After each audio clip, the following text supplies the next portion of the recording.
Što ima, cure? Joj da, čestitam. Hvala ti, Lunice, uvijek tako pažljiva. Nema na čemu. Samo sam vam htjela reći da ako bilo što trebate, ja vam mogu pomoći. Znam da smo mi zamjena, ali na kraju krajeva svi smo ekipa. Ne vjerujem da će biti potrebno, puno ti hvala. Ipak, znaš što? Da, trebamo tvoju pomoć, ali u vezi nečeg drugog. Da, reci nam istinu. Molim, to je u vezi s mojim savjetom u vezi figure. Ajme, kako slatko. Zar ti stvarno misliš da smo se mi plasirali zbog toga? Ne, ali sam mislila da sad pričate o tome. Možete li mi objasniti, jer... Znamo da si bila prisutna na virtualnom spoju Felicity i Gastona, tako da, Luna, želimo da nam kažeš ko je Felicity. Jako je važno.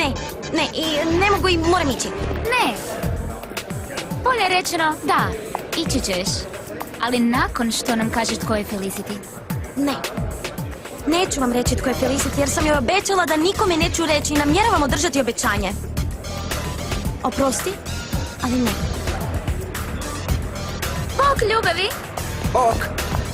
Kako si? Mua. Dobro, hoćemo nastaviti s onim što sam rekla? Vidimo se poslije.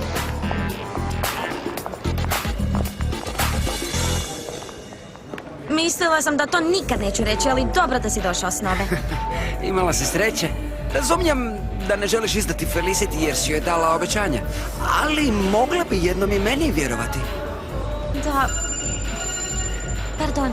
Sve u redu. Što ima, Simon?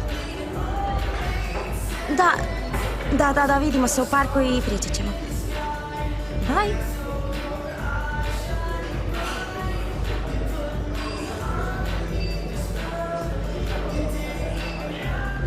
Bok, Nina, što ima? Čuj, danas ipak nećemo vidjeti, jer me Simon upravo zvao na mobitel i rekao da se nađemo u parku, da osjeća da sam čudna, da mu skrivam nešto, ne znam. Dobro, nazovi kad budeš mogao, može? Bye.